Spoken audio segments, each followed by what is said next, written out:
volta ao Ciência com Vida, estamos falando sobre física nuclear, física quântica, aquela física que normalmente você não estuda no dia a dia e que é extremamente importante.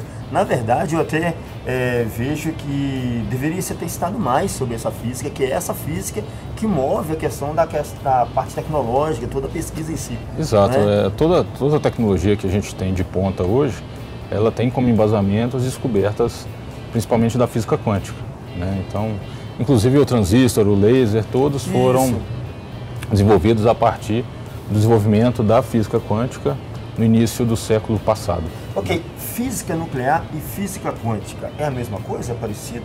Só para ter uma noção. Não, assim, eles têm elementos em comuns e em alguns estudos da física nuclear, a física quântica é aplicada, as partículas que possuem, as partículas que compõem os campos são basicamente os mesmos, mas cada um é aplicado numa parte da ciência, vamos dizer assim. Lógico que tudo está interligado, né?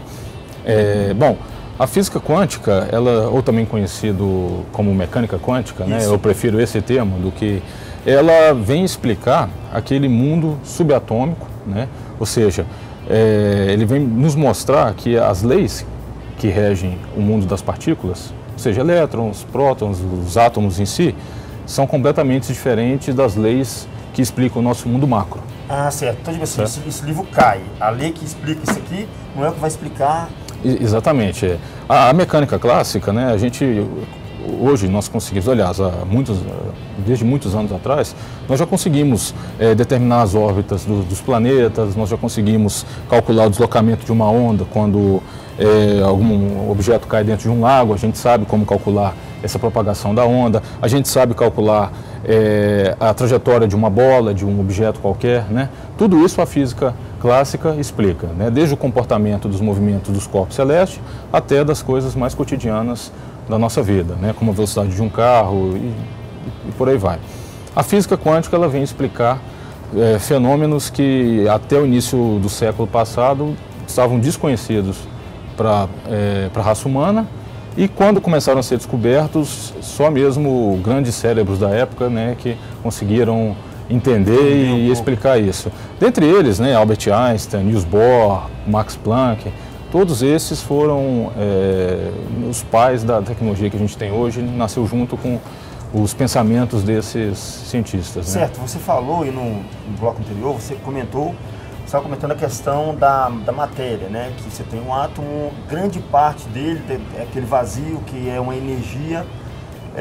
Então, podemos afirmar que grande parte de nós é um vazio em si. Exato. Basicamente sim, porque toda a massa do átomo está concentrada num ponto que é o núcleo dele, né? Como a gente falou, né, anteriormente. Bom, e só que todos os átomos eles têm um equilíbrio de cargas, né, correto? Você tem os prótons e os nêutrons compondo o núcleo e no entorno desse núcleo, ou seja, onde estão os vazios, você tem os elétrons orbitando ele, né, que são as cargas negativas, que fazem o equilíbrio das moléculas, o equilíbrio das estruturas, né? Aí é que entra o fascínio pela mecânica quântica surgiu basicamente do comportamento do elétron no entorno do núcleo atômico, né?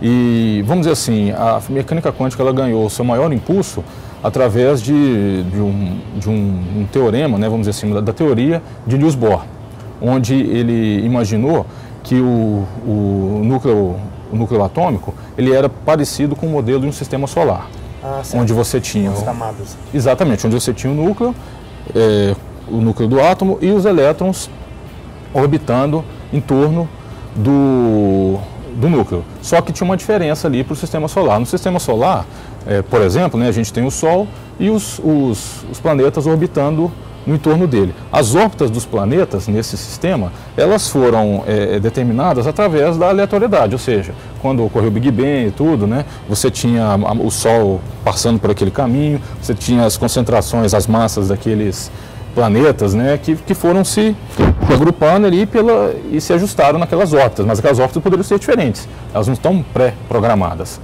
Já no sistema que o Niels Bohr pensou, idealizou para o núcleo atômico, os elétrons só podem ocupar órbitas específicas dentro definidas, ou seja, ele não pode ocupar qualquer lugar no entorno do núcleo atômico, não, ele tem órbitas pré-definidas. E para ele passar de uma órbita para outra, ele tem que emitir radiação, né? Ou absorver radiação para ir para uma camada mais externa, ou emitir radiação para voltar para uma camada mais interna. Certo. E esses pacotes de energia que ele emite ou ele absorve, são pacotes pré-definidos, ou seja, vamos chamar isso de uma constante, que é o que a gente chama de quanta. Entendeu? Então são os pacotes quânticos, né, vamos dizer assim, de energia. Daí o nome quântico, né? Exatamente, exatamente. Então, essa expressão que eu acredito que as pessoas já tenham ouvido, um salto quântico, é exatamente esse salto essa mudança do elétron de camada. Com essa quantidade de energia aqui. Exatamente. Caralho. Então, quando ele está numa camada mais interna, para ele saltar para uma camada mais externa, ele tem que absorver energia. Quando ele está numa camada mais externa e ele, para voltar para uma camada mais interna, ele emite energia, normalmente um fóton. Você falou a questão da energia, acelerando um pouquinho aqui, eu vou pensar o seguinte, e aquela relação que eles falam, como a física clássica, algumas leis não se aplicam, a questão da posição do elétron, tem uma questão ali de probabilidade dele estar num local, no outro, alguns você fala de uma dimensão, na outra. O que é isso? Isso que pira muito a galera de casa. Então, avançando mais um pouco depois dessa ideologia esse teorema de Niels Bohr, veio um outro cientista, um alemão, se eu não me engano, que chamado Max Born, que ele definiu que essas órbitas e que o comportamento do elétron durante o movimento dele, ele não poderia ser estabelecido como um objeto, né? Por exemplo, você não poderia determinar a posição dele como você determina a posição de um carro. Né? Que na verdade o elétron ele se movimenta como uma onda de probabilidade. Ou seja, ele tem uma função de onda que descreve o movimento dele e você só vai saber a posição exata do elétron na hora que você medir ele. Então ele pode ser uma massa e pode ser uma onda, ele é matéria e é onda. Exatamente, ele pode se comportar, o elétron ou as partículas, né, subatômicas, elas podem se comportar como partículas ou como onda, ele tem os dois efeitos. Ele é né? bacana. Então, e a equação que descreve essa onda de probabilidade das partículas é a equação de Schrödinger, né, que é muito famosa dentro da física, que é a base da mecânica quântica. Então quer dizer, seu corpo é feito de átomos, que é energia, então o corpo é energia. É isso que o pessoal fica muito em casa, depois eles começam até a viajar um pouquinho, né, mistura isso um pouco com a parte de espiritualidade, com a questão até de autoajuda, mas isso, vamos até entrevistar depois um psicólogo também nessa linha a ver. Professor, quero agradecer pela participação. A física, ela é essa coisa assim magnífica, né, que, como é que eu posso dizer assim, o tanto que ela te fascina, ela assusta alguns, mas ela é assustadora assim mesmo? Ou? Não, ela é fantástica e a mecânica quântica ela é muito complexa. Por quê? Ela foge de tudo aquilo que a gente entende como racional, como lógico. Paradigmas, exatamente. E toda aquela base que muitas pessoas veem em filmes, né, em geral, na ficção científica, até em gibis, né, etc. Viagens no tempo, teletransporte, isso tudo tem um embasamento físico por trás dela. Por exemplo, o entrelaçamento quântico, que a gente pode vir a falar isso no futuro, explicar um pouco disso, que é um fenômeno completamente único na física quântica. Bacana. Tá certo? Professor, para terminar, o senhor está muito sério, vou falar para nós assim, vem com a vida que a ciência te convida. Vem com a vida que a ciência te convida. É isso aí, valeu.